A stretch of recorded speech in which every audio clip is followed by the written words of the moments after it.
Okay, hi everyone. Hopefully your week is going well and you are feeling excited about delivering your informative speech this week. I just wanted to pop on because I have some tips for you. I also posted some examples in a previous announcement, but I wanted to send out a few reminders, common ways to combat common mistakes, things like that. So first is going to be always, whether it's your informative speech, your persuasive speech, is going to be read the directions, right? It is easier to take or add more to your speech than it is to take things away. So what I want you to do is I want you to understand that your time limit for this speech is 4 to 6 minutes.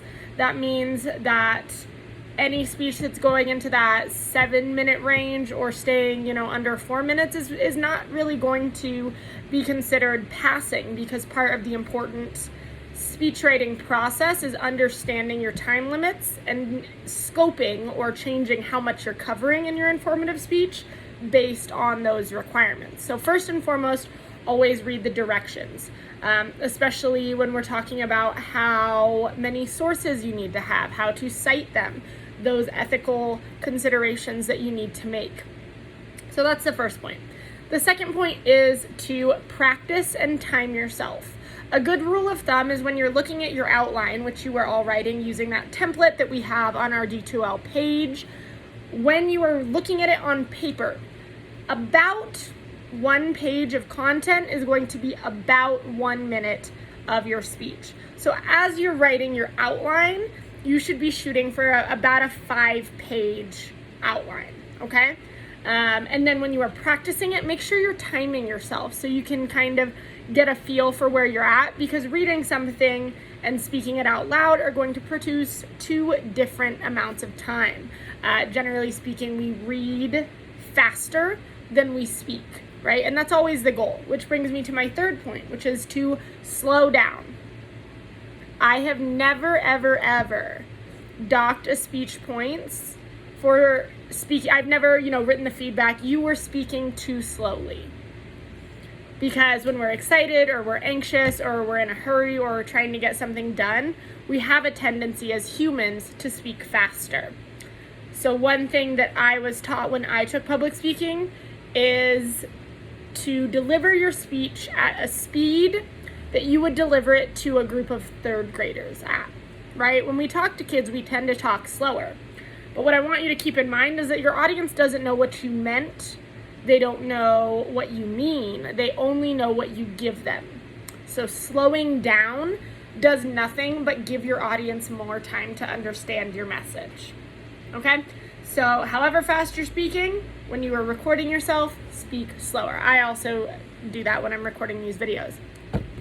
Another trick I learned, I just dropped the example, is to take a pen and to put it between your teeth and practice your introduction and your conclusion with the pen in your mouth. Practicing your introduction and your conclusion with the pen in your mouth is kind of a funny exercise, but it teaches you can't speak too quickly with a pen in your mouth or it's going to fall out. But it also helps you really time out and feel what words leaving your mouth at a slow rate sounds like, and just gives you it's just an option as a tool to help you understand what speaking at an appropriate rate for a speech looks like. So record yourself, time yourself, double check with your outline, read the directions, and then when you're delivering your speech, please understand, it's not going to be perfect. I don't expect it to be perfect. Nothing I have ever put out into the world or delivered is perfect. Nobody has. But I want it to be clearly practiced, okay?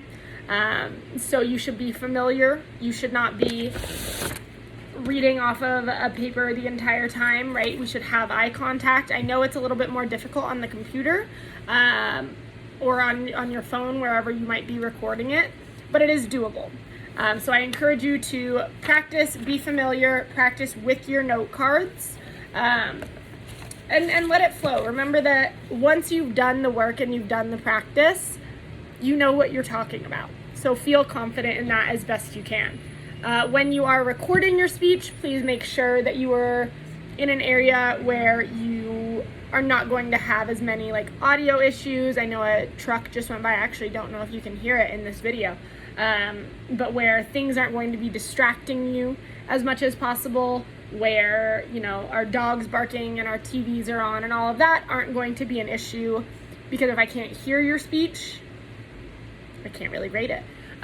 So please keep that in mind.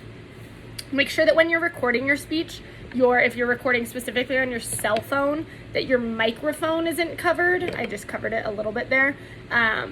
So however you have it set up, please make sure that wherever your microphone is located is not like sitting on a table or a book or whatever. Turn the camera sideways so that way the microphone is accessible, so it picks up your voice. So those are just a couple of tips and reminders as you are getting ready for our informative speech. I mentioned this in an announcement, but speeches and the last 2 weeks of work cannot be late. It's not going to go very well. I am responsible for submitting grades by a certain date at the end of the course, and that's a non-negotiable date. Therefore, I cannot negotiate your due dates, especially in these last 2 weeks. So whatever that means for you with your work or family schedules, please let me know if that's going to be, an issue. But also know that I can't change them. I would if I could, but it is just not a logistical possibility.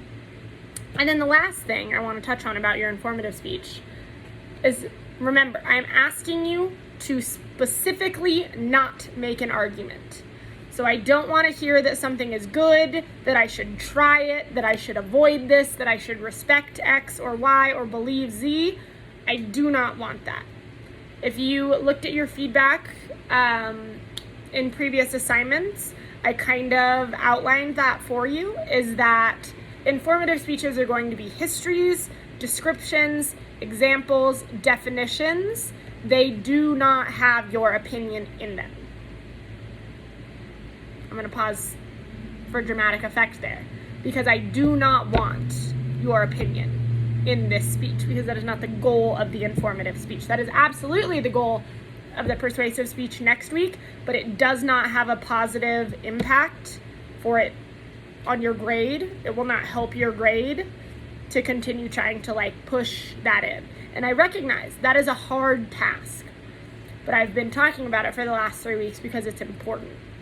So please keep all of these things in mind as you are preparing for your speech, which is due by Monday.